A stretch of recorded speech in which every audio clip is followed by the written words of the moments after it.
Scope of microeconomics. So scope of microeconomics is getting divided into three parts. The first one is theory of product pricing, after that theory of factor pricing, and theory of economic welfare. So the first theory is theory of product pricing. Now as we know that there are different producers who are producing different goods and services.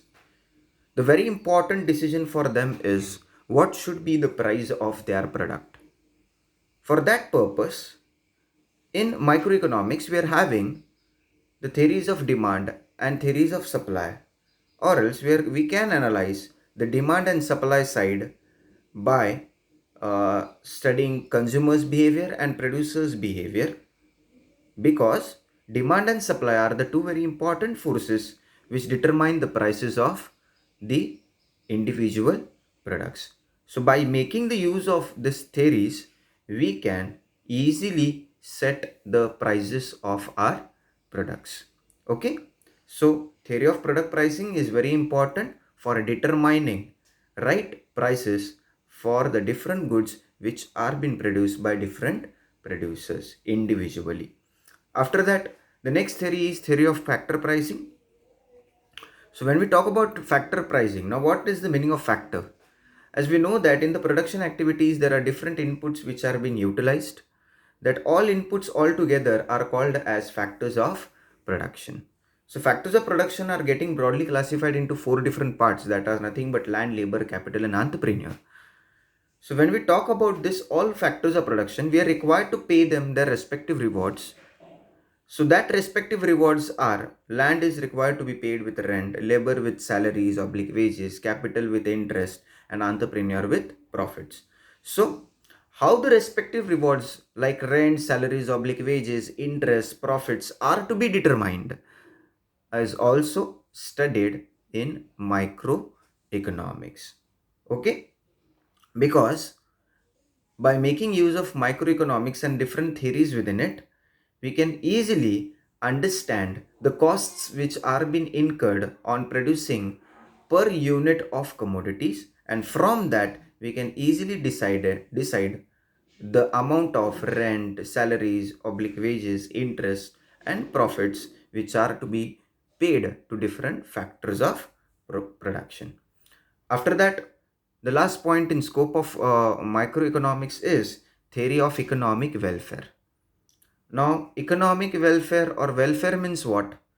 Welfare is nothing but well-being of the population. All the things which we do for the betterment of population, it's called as welfare. So when welfare will happen of the population when they get all the different things which they require in desired quantities in proper manner. For that, we are required to maintain efficiency in our resource allocation. Now, what resource allocation is? There are different resources. Their distribution in proper manner, it's called as what? Resource allocation in efficient manner. So, in order to utilize this all resources in the proper manner so that maximum satisfaction will be derived by the population, we are given with three different economic efficiencies.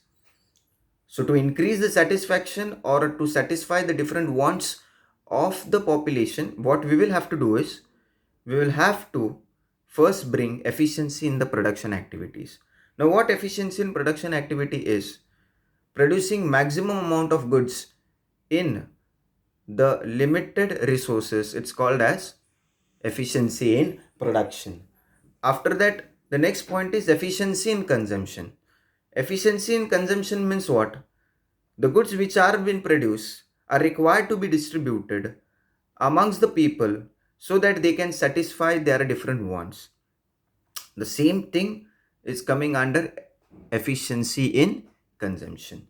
The last point is overall economic efficiency. Now, the meaning of overall economic efficiency is producing the desired goods, means producing those goods which are mostly demanded or desired by the people.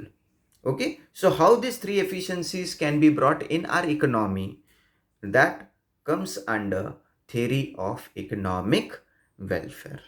Okay, so when we go through different theories which are coming under the concept of microeconomics, we can say that, or we can make conclusions on it, that microeconomics helps to find out answers to basic economic questions, like for producers, how to produce, or what to produce. After that, how the resources are to be allocated so that maximum welfare or social welfare of population will happen. That all things, the answers to it are been given by microeconomics. After that, all the theories, if we go through it, we can understand that these all theories are related to pricing and resources allocation.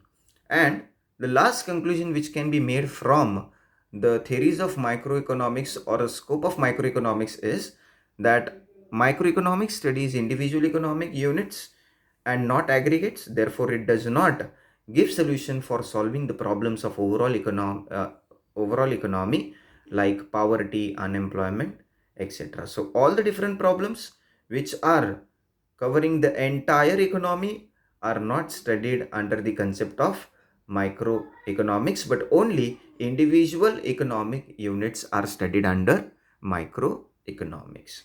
Okay, so this is the scope of microeconomics.